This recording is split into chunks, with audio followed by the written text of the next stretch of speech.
Brightsquid panel messaging helps you invite as many of your patients as you need to secure mail with one click of the send button. Here's how. Identify the patients to invite. We recommend starting with your most frequent callers, and export the list from your patient records as a CSV file. Make sure you have these 5 columns of data: first name, last name, date of birth, email, and SMS phone number.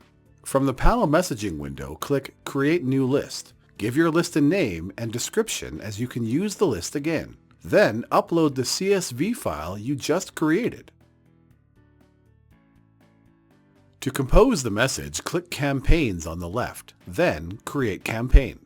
Create your campaign messages. You will need to enter a message into the regular email section, which is where you would introduce the secure mail concept to your patients.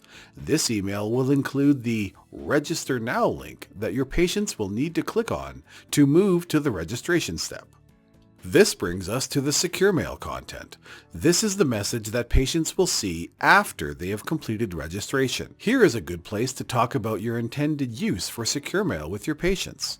When your message is ready, click Save to return to the campaigns list, where you can now launch your campaign to deliver the invitations to your selected patient list. While it is possible to invite all of your patients at once, we recommend inviting in batches so that any questions that arise do not require too much staff time to address. Clinics with just 25% of their patients on secure mail have seen a 30% reduction in phone traffic. Remember, Brightsquid support is also available to patients, so feel free to direct them to our team for help at support.brightsquid.com.